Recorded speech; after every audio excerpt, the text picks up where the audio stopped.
আসসালামু আলাইকুম। আজকের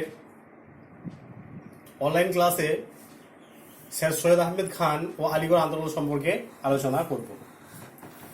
তাহলে প্রথমে আমরা দেখব যে স্যার সৈয়দ আহমেদ খানের জন্ম এবং প্রথম জীবন কিভাবে কেটেছিল, তারপর মুসলিম সমাজ ও পাশ্চাত্য শিক্ষা, তারপর সমাজ সংস্কার, এভাবে আমরা পাট পাট করে আলোচনা করব। তাহলে স্যার সৈয়দ আহমেদ খান 1817 খ্রিস্টাব্দে দিল্লির এক অভিজাত মুসলিম পরিবারে জন্মগ্রহণ করেছিলেন। 1817 খ্রিস্টাব্দে দিল্লির এক অভিজাত মুসলিম পরিবারে তিনি জন্মগ্রহণ করেছিলেন। তাহলে তিনি ছোটবেলা থেকেই কিন্তু অত্যন্ত বুদ্ধিমান ছাত্র ছিলেন, অত্যন্ত মেধাসম্পন্ন ছাত্র ছিলেন। তাই তিনি বিভিন্ন ভাষা, আরবি, ফার্সি, উর্দু, ইসলামীয় ধর্ম গ্রন্থ প্রভৃতি বিষয়ে তিনি জ্ঞান অর্জন করেছিলেন। পরবর্তীকালে তিনি ইংরেজি ভাষাতেও দক্ষতা অর্জন করেছিলেন। তাহলে তিনি প্রথম জীবনে উপলব্ধি করেছিলেন যে যেহেতু ভারতবর্ষের মুসলিমদের শাসন ভারতবর্ষে ছিল, তাহলে মুসলিমদের হটিয়ে ভারতবর্ষে ইংরেজরা প্রাধান্য বিস্তার করেছিল। তাই প্রথম পর্যায়ে কিন্তু স্যার সৈয়দ আহমেদ খান ইংরেজদের মুসলিমদের শত্রু বলে মনে করতেন। তাহলে প্রথম জীবনে স্যার সৈয়দ আহমেদ খান ভাবতেন যে ইংরেজরা মুসলিমদের শত্রু। কেন তিনি এটা ভাবতেন? যেহেতু আমরা দেখেছি যে ভারতবর্ষে মুসলিমদেরকে হটিয়ে দিয়ে ইংরেজরা ভারতবর্ষে প্রাধান্য বিস্তার করেছিল। এই কারণে তিনি প্রথমেই এটা ভাবতেন। কিন্তু কালক্রমে আমরা দেখব তিনি উপলব্ধি করেছেন পরবর্তী পর্যায়ে যে মুসলিম সমাজের উন্নতি ঘটানোর জন্য বা মুসলিম সমাজকে যদি এগিয়ে নিয়ে যেতে হয়, তাহলে সেখানে পাশ্চাত্য শিক্ষার কিন্তু একান্তই দরকার। মুসলিমরা যদি ইংরেজি শিক্ষায় শিক্ষিত হতে না পারে, তাহলে কিন্তু মুসলিম সমাজ কখনোই এগিয়ে যেতে পারবে না। এটা স্যার সৈয়দ খান উপলব্ধি করেছিলেন। তাহলে এটা উপলব্ধি করার পরপরই তিনি কিন্তু ইংরেজদের সঙ্গে একটা সম্প্রীতি স্থাপন তিনি করেছিলেন। যে মুসলিম সমাজকে অন্ধকার থেকে আলোর দিকে নিয়ে যেতে হবে, বা আলোর দিকে নিয়ে যেতে হলে অবশ্যই কিন্তু ইংরেজদের সান্নিধ্য লাভ একান্তই দরকার। এবং ইংরেজদের সান্নিধ্য লাভের সঙ্গে সঙ্গে মুসলিম সমাজের মধ্যে কিন্তু ইংরেজি শিক্ষা বা পাশ্চাত্য শিক্ষা একান্তই দরকার। তাহলে এটা তিনি উপলব্ধি করেছিলেন।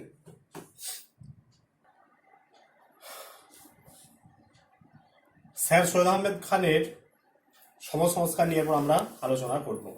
তাহলে 1 নম্বর পয়েন্টে আমরা আলোচনা করব যে রক্ষণশীলদের বিরুদ্ধে জেহাদ। রক্ষণশীল কাদের বলে? যারা পুরনো সবকিছুকে আঁকড়ে ধরে রাখার চেষ্টা করে, তাদেরকে আমরা বলি রক্ষণশীল। তাহলে সেই রক্ষণশীলদের বিরুদ্ধে জেহাদ। তাহলে একটু আগে আমরা আলোচনা করেছি যে স্যার সৈয়দ আহমেদ খান উপলব্ধি করেছিলেন যে মুসলিম সমাজের উন্নয়ন ঘটানোর জন্য বা উন্নতি ঘটানোর জন্য পাশ্চাত্য শিক্ষার একান্তই দরকার। অর্থাৎ পাশ্চাত্য শিক্ষায় যদি মুসলিমরা শিক্ষিত হতে না পারে, তাহলে মুসলিমদের উন্নতি কখনোই সম্ভব নয়। তাহলে এই পাশ্চাত্য শিক্ষা গ্রহণের যখন আহ্বান তিনি জানাচ্ছেন, এই সময় বেশ কিছু রক্ষণশীল মানুষ তারা ঘোষণা করছেন কি, যে পবিত্র কোরআনে পাশ্চাত্য শিক্ষা এবং আধুনিক জ্ঞান বিজ্ঞান গ্রহণ করার কোনো কথা বলা নেই। অর্থাৎ রক্ষণশীল মানুষরা কিন্তু কোরআনের দোহাই দিয়ে তারা ইংরেজি শিক্ষা গ্রহণ করতে নিষেধ করছেন। অর্থাৎ তিনি কি করেছিলেন? এই রক্ষণশীল মানুষ যারা, তাদের বিরুদ্ধে তিনি জেহাদ ঘোষণা করেছিলেন এবং মুসলিম সমাজে পাশ্চাত্য শিক্ষা বা ইংরেজি শিক্ষা বিস্তার তিনি ঘটানোর চেষ্টা করেছিলেন। এটা হচ্ছে 1 নম্বর পয়েন্ট। 2 নম্বর পয়েন্ট হচ্ছে কোরআনের ওপর গুরুত্ব নির্দেশ। তিনি বলেছিলেন যে পবিত্র কোরআন মুসলিমদের একমাত্র ধর্মগ্রন্থ এবং এই পবিত্র কোরআনই হচ্ছে যে সকল জ্ঞানের আধার। তার মতে ধর্মের কোনো মত যুক্তিবিরোধী হলে তাকে অবশ্যই ত্যাগ করা উচিত। অর্থাৎ যদি কোনো মত ধর্মের বিরোধী হয় বা যুক্তিতর্কের বিরোধী হয়, সেটাকে অবশ্যই কিন্তু বর্জন করতে হবে। এবং তিনি কি বলেছিলেন? যে কোরআন হচ্ছে যে একমাত্র গ্রন্থ, যে গ্রন্থই কিন্তু সকল জ্ঞানের আধার। অর্থাৎ তিনি কোরআনের ওপর গুরুত্ব নির্দেশ করেছিলেন। 3 নম্বর হচ্ছে যে মোল্লাতন্ত্রের বিরোধিতা। তিনি চিরাচরিত অন্ধবিশ্বাস, অজ্ঞতা, সমাজের ভ্রান্ত যে বুদ্বুদ্ধি সম্পূর্ণ যারা মোল্লা আছে তাদের তাদের যে নির্দেশ সেগুলো তাদের যে নির্দেশ সেই নির্দেশগুলো না মানার জন্য তিনি আহ্বান জানিয়েছিলেন এবং সবকিছুকে যুক্তি এবং তর্কের সাহায্যে বিচার বিশ্লেষণ করে সেগুলোকে গ্রহণ করার কথা তিনি বলেছিলেন। নেক্সট হচ্ছে নারী মুক্তি। তাহলে মুসলিম সমাজের উন্নতির জন্য তিনি নারীদের পর্দা প্রথা, তালাক প্রথা ও পুরুষদের বহু বিবাহের তিনি বিরোধিতা করেছিলেন। তিনি নারী শিক্ষার বিস্তারের জন্য মতামত প্রকাশ করেছিলেন, অর্থাৎ তিনি উপলব্ধি করেছিলেন যে সমাজে যদি নারীরা শিক্ষায় শিক্ষিত হতে না পারে বা সমাজে যদি নারীরা শিক্ষা গ্রহণ না করে তাহলে কিন্তু সমাজ পিছিয়ে পড়বে। এ কারণে তিনি নারী শিক্ষার উপর গুরুত্ব আরোপ করেছিলেন।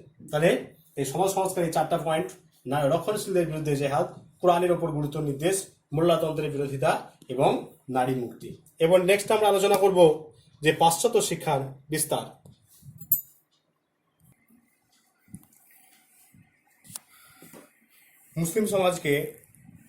মুসলিম সমাজকে পাশ্চাত্য শিক্ষায় শিক্ষিত করার জন্য তিনি বেশ কিছু গুরুত্বপূর্ণ ভূমিকা গ্রহণ করেছিলেন।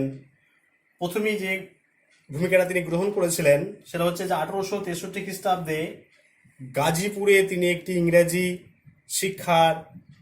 ইংরেজি মিডিয়াম স্কুল অর্থাৎ ইংরেজি শিক্ষা বিস্তারের জন্য একটা বিদ্যালয় স্থাপন করেছিলেন 1863 খ্রিস্টাব্দে।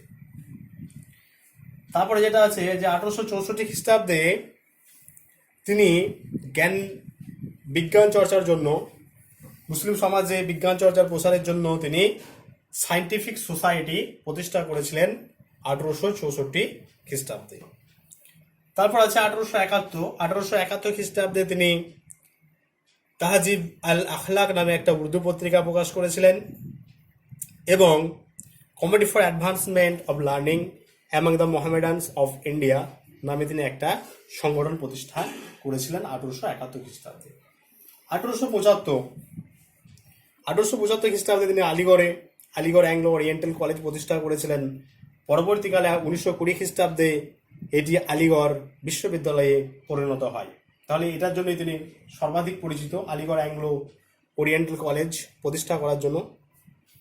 আর নেক্সট যেটা আছে সেটা হচ্ছে যে 1885 খ্রিস্টাব্দে তিনি মুসলিম শিক্ষা সম্মেলন নামে একটা সংগঠন গড়ে তুলেছিলেন মুসলিম সমাজে শিক্ষার প্রতি আগ্রহ সৃষ্টি করার জন্য, অর্থাৎ মুসলিমদের মধ্যে যাতে শিক্ষার প্রতি আগ্রহ জন্মে, তারা আরো পাশ্চাত্য শিক্ষায় শিক্ষিত হতে পারে, তার যে চাহিদা সেই চাহিদা পূরণ করার জন্য বা শিক্ষার প্রতি আগ্রহ সৃষ্টি করার জন্য 1885 খ্রিস্টাব্দে স্যার সৈয়দ আহমেদ খান কি করেছিলেন, তিনি মুসলিম শিক্ষা সম্মেলন নামে একটা সংগঠন প্রতিষ্ঠা করেছিলেন। অর্থাৎ এইগুলো তিনি করেছিলেন ইংরেজি শিক্ষা বা পাশ্চাত্য শিক্ষার বিস্তার ঘটানোর জন্য, মুসলিম সমাজে যাতে পাশ্চাত্য শিক্ষার বিস্তার ঘটে তার জন্য তিনি এই সমস্ত উদ্যোগগুলো গ্রহণ করেছিলেন।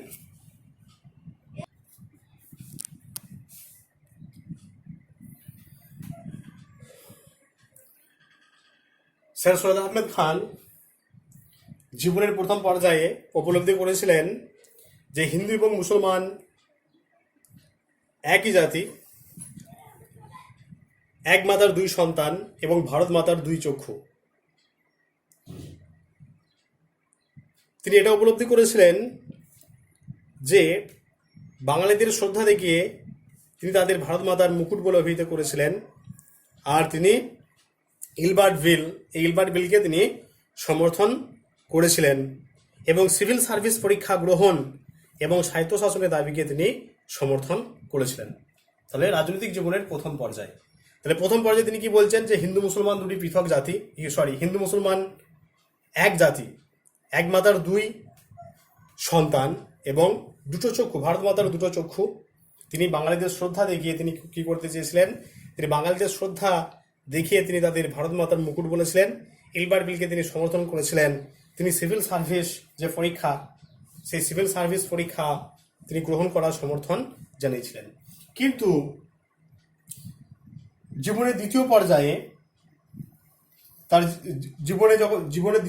তিনি এর একটা বিরোধিতা করেছিলেন, অর্থাৎ তিনি উপলব্ধি করেছিলেন যে হিন্দু এবং মুসলমান দুটি পৃথক জাতি, পরস্পর স্বার্থযুক্ত দুটো পৃথক জাতি এবং পরস্পর স্বার্থযুক্ত এবং যুদ্ধরত দুটো পৃথক জাতি, একটা জাতি আরেকটা জাতির কখনোই পরিপূরক হতে পারে না। অর্থাৎ হিন্দুরা কখনোই মুসলিমদের স্বার্থকে কখনোই সুরক্ষিত করতে তারা চায় না। 2 নম্বর হচ্ছে যে তিনি সিভিল সার্ভিস পরীক্ষা, যেটা যে যে পরীক্ষা থেকে আমলা তৈরি হয়, উচ্চপদস্থ কর্মচারী তৈরি হয়, সেই সিভিল সার্ভিস পরীক্ষায় তিনি বিরোধিতা করেছিলেন। কেন তিনি বিরোধিতা করেছিলেন? তিনি উপলব্ধি করেছিলেন যে সিভিল সার্ভিস পরীক্ষা যদি হয়, সেই পরীক্ষায় কিন্তু হিন্দুরা এগিয়ে যাবে এবং যে চাকরি বাকরি, সেই চাকরি বাকরির সুযোগ কিন্তু হিন্দুরা গ্রহণ করবে, অর্থাৎ মুসলিমরা পিছিয়ে পড়বে।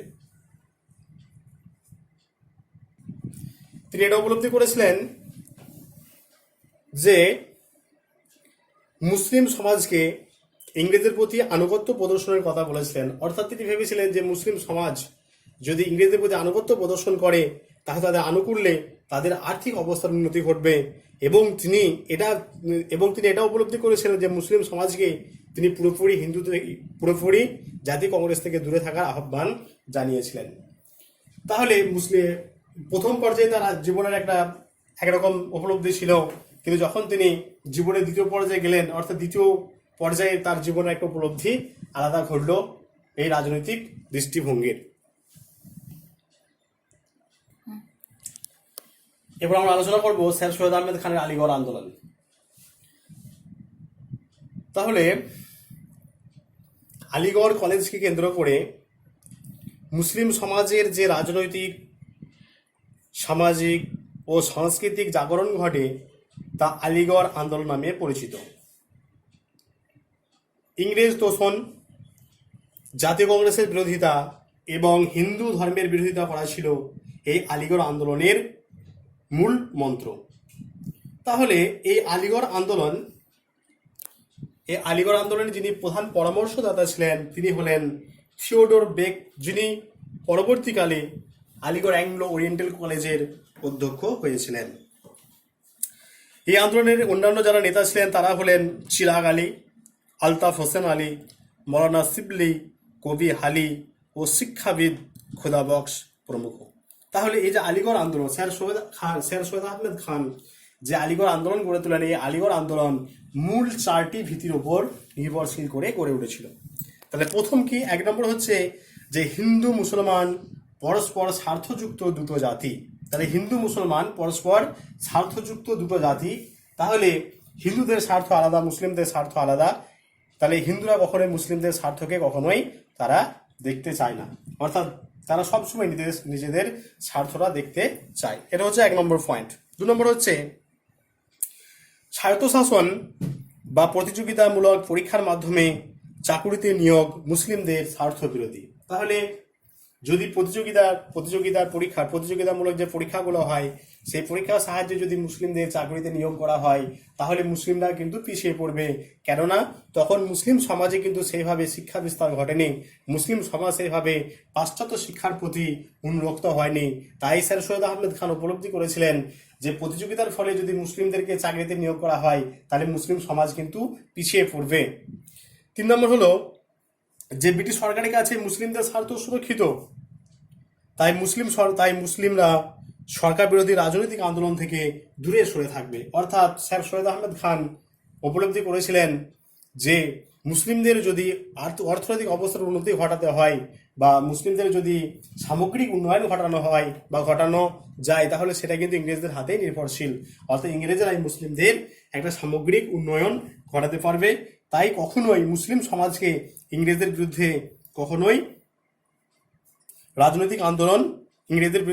ইংরেজদের বিরুদ্ধে কখনোই রাজনৈতিক আন্দোলন করা যাবে না। অর্থাৎ রাজনৈতিক আন্দোলন থেকে তাদেরকে দূরে সরে থাকতে হবে।